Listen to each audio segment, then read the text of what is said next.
Eh bien, chers frères, bonjour.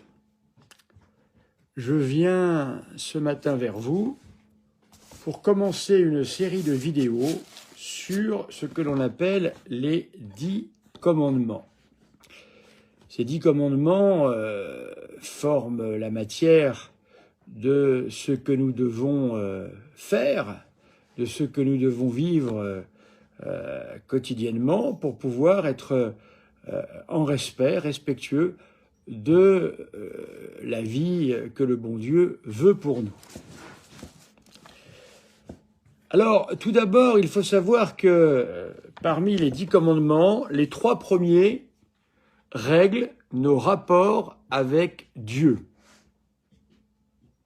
Et les 7 autres, notre rapport avec notre prochain. Je vais donc commencer par le premier commandement ce matin. Alors, le premier commandement nous demande d'honorer Dieu par 3 choses. Le sacrifice, l'adoration et la prière. Ces 3 choses-là constituent ce que nous devons faire pour honorer notre Seigneur. Commençons par ce qu'est le sacrifice.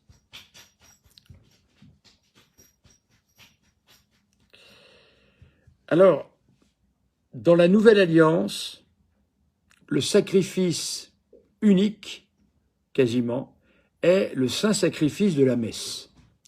Vous savez que la messe représente de très nombreuses choses, mais représente aussi ce que l'on appelle le sacrifice propitiatoire.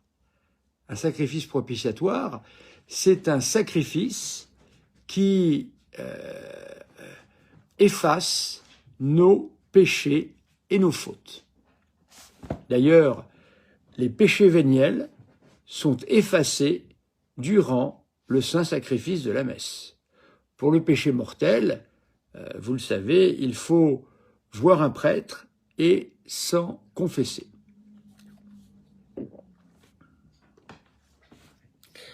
Ce qui veut dire que pour respecter d'abord ce premier aspect de notre rapport avec Dieu, il nous faut aller à la messe régulièrement, le dimanche pour le moins.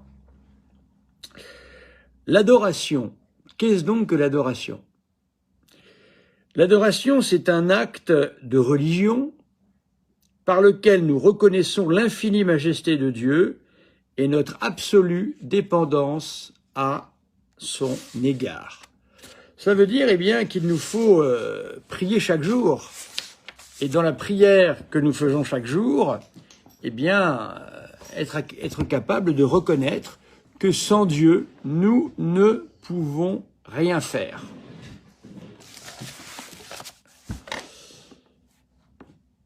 Alors, l'adoration, c'est ce que l'on appelle, pardonnez-moi, j'ai un petit problème de chien, là.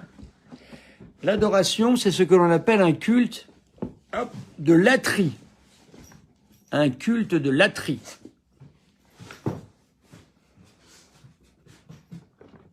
Alors, il existe des cas où l'on ne peut effectivement, pardonnez-moi, Ludo, coucher, va là-bas. Hop, coucher. Il y a effectivement des cas où l'on ne peut pas aller à la messe. Si l'on est malade, si la situation le demande, il existe des cas où nous ne pouvons pas aller à la messe. Dans ces cas-là, il faut faire une prière à la place. Par exemple, dire son chapelet, peut-être un moyen de ne pas y aller. Théoriquement, il faut avoir l'accord de son curé. Seul le curé de paroisse peut vous dire, madame, effectivement, vous ne pouvez pas aller à la messe. Alors, on adore Dieu soit d'une manière absolue, quand on adore Dieu lui-même, ou bien d'une manière relative. Par exemple, quand on honore des images du Seigneur, quand on adore également les instruments de sa passion, tout ce qui peut être mis en relation avec lui. Par exemple, les vendredis de carême, il y a l'exposition de la couronne d'épines. Eh bien, c'est une adoration, c'est un acte d'adoration de Dieu qui est relatif. Voilà. Alors, nous pouvons rendre un honneur et non pas un culte de latrie particulier. C'est un culte de Duli, on appelle cela comme ça, D-U-L-I-E, en ce qui concerne les anges et les saints. Pourquoi? Parce qu'ils sont amis de Dieu, ils participent à sa mission. Nous pouvons également rendre un honneur plus grand, le culte d'Hyperdulie, avec la Vierge Marie, la Mère de Dieu, qui reçoit un culte dans l'Église particulier, mais qui n'est pas un culte d'adoration, attention, c'est un culte d'Hyperdulie. Voyons maintenant la prière. La prière doit être quotidienne, déjà. C'est une demande adressée à Dieu pour obtenir les biens nécessaires ou utiles au salut de notre âme. Nous pouvons prier Dieu lui-même en tant qu'il est l'auteur et le distributeur de tous les biens, mais il faut savoir que la Vierge Marie, Hyperdulie, c'est un culte rendu à la Vierge Marie, car c'est un culte qui est au-dessus des saints, mais en dessous du culte d'adoration que nous ne devons qu'à Dieu.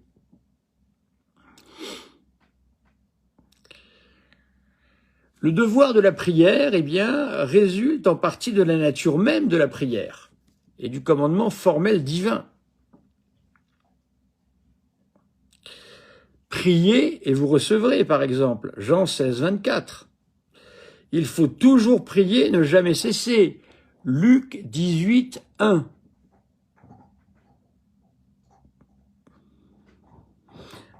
Alors, combien de fois devons-nous prier? Eh bien, c'est une question, bien sûr, qui est controversée. Tout le monde ne dit pas la même chose. En tous les cas, il nous faut prier souvent. Tout peut être occasion de prière, car la prière ne demande pas forcément un temps considérable, mais par exemple, eh bien, à certains moments de notre journée, nous avons quelques instants pour prier. Pas besoin non plus obligatoirement d'être dans une chapelle. Lorsque nous travaillons, par exemple, eh bien, il se trouve un temps un peu plus calme, eh bien, je peux me tourner vers le bon Dieu sans forcément le montrer d'ailleurs. Même le chapelet peut être récité dans sa tête sans avoir besoin d'avoir le chapelet en main, ce qui peut aider, eh bien, dans un bureau, par exemple, où l'on ne fait pas ce que l'on veut.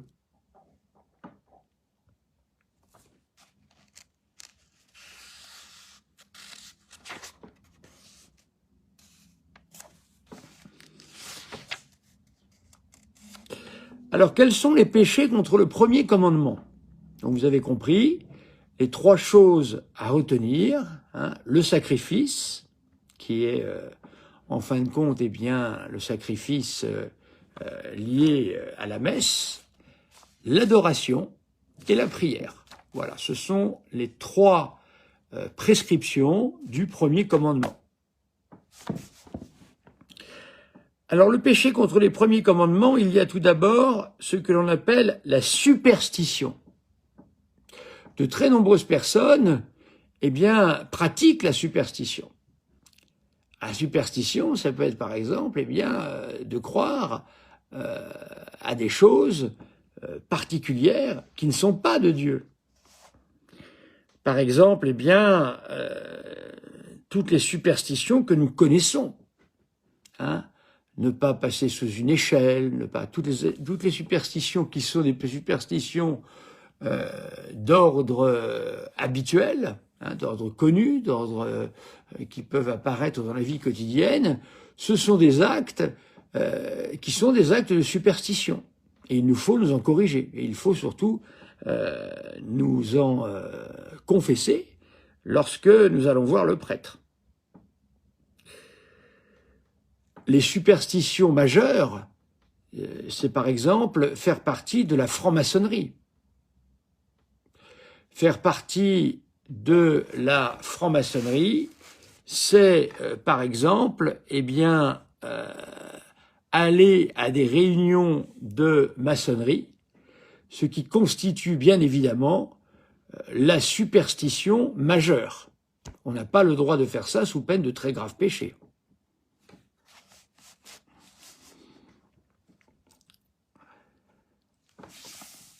L'idolâtrie est toujours un péché grave.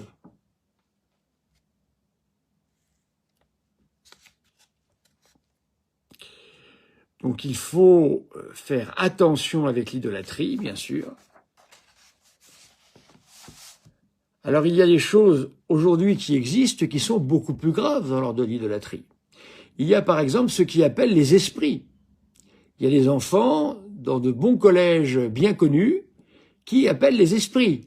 Alors ils utilisent soit le Ouija, la table de Ouija, où ils appellent avec ça les esprits. Ils se mettent dans un endroit tranquille, obscur, et là, ils appellent les esprits. Cela, évidemment, est un péché très grave et qui peut avoir de très graves conséquences. La plupart des gens qui sont chez les prêtres exorcistes sont des gens qui ont fait ce type de choses. Je vous conseille, bien sûr, de ne jamais toucher à cela. Ceux qui veulent faire tourner les tables, par exemple, faire tourner des meubles, cela peut exister. J'ai connu des enfants qui ils étaient dans une maison, les parents n'étaient pas là, et ils se sont amusés à appeler les esprits. Alors, parfois, cela peut être un truc, et d'autres fois, cela peut être des phénomènes qui ne s'expliquent pas de manière naturelle. La plupart du temps, ce sont des démons qui arrivent, il faut le savoir. Vous savez, il y a une grosse également superstition, c'est ceux qui vont chasser les fantômes. Partir dans des maisons avec des appareils ou autres pour chasser les fantômes, cela est une superstition, bien sûr. On en voit beaucoup sur Internet, des chasseurs de fantômes. Il y a également ce que l'on appelle l'hypnotisme. L'hypnotisme, alors, peut parfois avoir des raisons médicales et peut parfois avoir d'autres raisons. Et c'est dans le cas où l'hypnotisme est utilisé pour d'autres raisons qu'il fait partie de ce que l'on appelle les superstitions. Le spiritisme tout court, c'est ce que je disais un petit peu, mais sans la volonté de se mettre autour d'une table pour appeler des esprits, eh bien le spiritisme, c'est aussi vouloir, eh bien, rentrer en contact avec le monde des esprits. Combien de catholiques vont chez les voyants et les voyantes? Eh bien là, sachez mes amis que vous faites un péché très grave et vous aurez certainement à le payer, ce péché. Parce que le bon Dieu peut pardonner, mais le démon, lui, va exiger des choses de vous. Le bon Dieu va vous donner quelques mini-pouvoirs, mais vous aurez à le payer le prix lourd, le prix fort, sachez-le. Et le démon ne vous lâchera pas tant que vous n'aurez pas tout payé, et plus que vous devez en plus. Ensuite, vous avez un deuxième péché qui s'appelle l'irréligion. Alors, l'irréligion, eh bien, qu'est-ce que c'est? C'est mettre à l'épreuve Dieu ou une de ses perfections sans motif légitime. Le démon dans l'Évangile, eh bien, que font-ils? Ils essayent, c'est même le chef des démons qui est là, qui essaye de dire à Dieu, eh bien, de se jeter pour faire un numéro de cirque, et ainsi les anges viendront le chercher. Eh bien ça, c'est ce que l'on appelle l'irréligion. Alors l'irréligion, attention chers amis, l'irréligion, c'est par exemple croire, vous savez, ces théories que je suis sans cesse en train de de relever, croire qu'il n'y a que nous aurons eh bien une chance particulière après la mort ou pendant la mort, hein, ou avant la mort exactement, hein, où nous aurons ces fameuses apparitions que certains avancent, hein, de Dieu et du démon. Et eh bien, si vous attendez cela, c'est de l'irreligion. C'est-à-dire que, au lieu de vouloir vous convertir ici-bas et changer de vie, vous attendez que Dieu, alors qu'il ne l'a jamais promis, vienne vous chercher pour vous faire soi-disant demander si vous êtes d'accord ou pas, qui vous choisissez. Ça, c'est de l'irreligion, bien sûr. C'est un péché.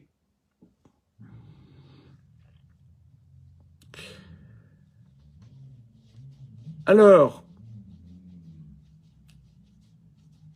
ces péchés sont bien sûr toujours graves. Tenter Dieu est un péché grave. Par exemple, vous pouvez avoir des gens qui demandent à ce que Jésus se montre dans l'hostie. C'est un péché d'irreligion. C'est un manque de foi. Tous ces gens qui veulent des signes tout le temps, c'est une irreligion. Il faut le savoir. Eh oui, on ne le sait pas tout le temps. On ne tente pas Dieu, hein, comme ça, sans risquer, eh bien, des conséquences à tout cela, bien sûr.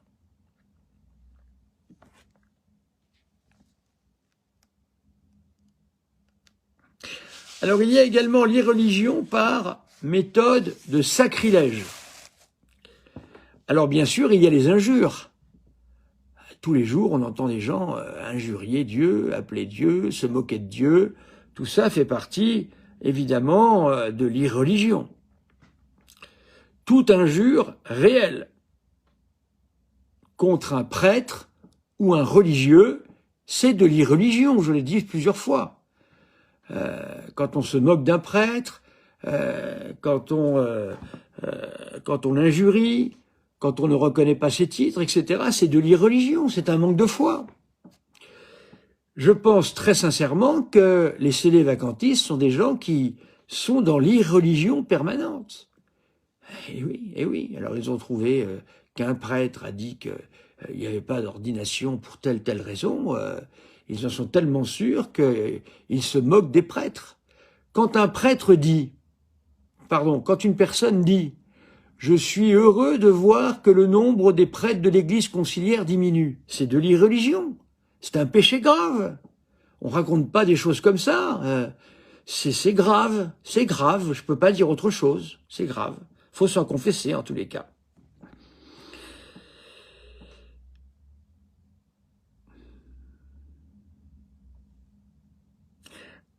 Alors il y a évidemment des péchés beaucoup plus graves que ça encore. Ce sont tout ce qui est péché d'impureté commis avec des personnes consacrées à Dieu. Prêtres, religieux, religieuses, irreligion encore, mais d'une manière très grave là cette fois-ci. Bien sûr. Et sachez que même les péchés de pensée dans ce domaine relèvent de l'irreligion et du sacrilège. C'est un sacrilège, ça s'appelle un sacrilège.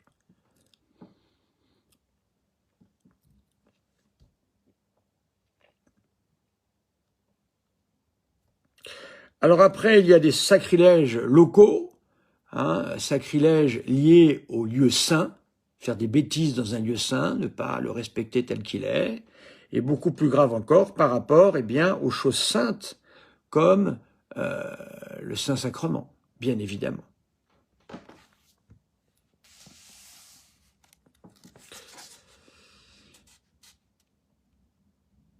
Alors, il peut y avoir dans ces cas-là également ce que l'on appelle des sacrilèges.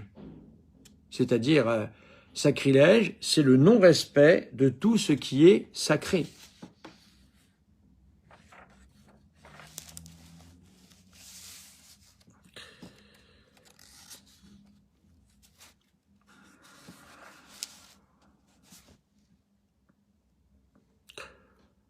Voilà, chers amis, c'était quelques points que je voulais vous donner pour le premier commandement.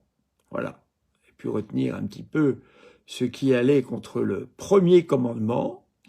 Eh bien, je vous ferai une vidéo demain sur tout ce qui concerne le second commandement. N'hésitez pas à me poser des questions si vous le souhaitez. Je vais voir s'il y a là eu quelques questions auxquelles je n'ai pas répondu. Oui, les médecins de Laurence, oui, les médecins qui font de l'hypnose, a-t-on le droit en tant que chrétien de consulter un tel médecin? Si c'est pour des raisons médicales, oui. Sinon, non. Je vois qu'il n'y a pas d'autres questions.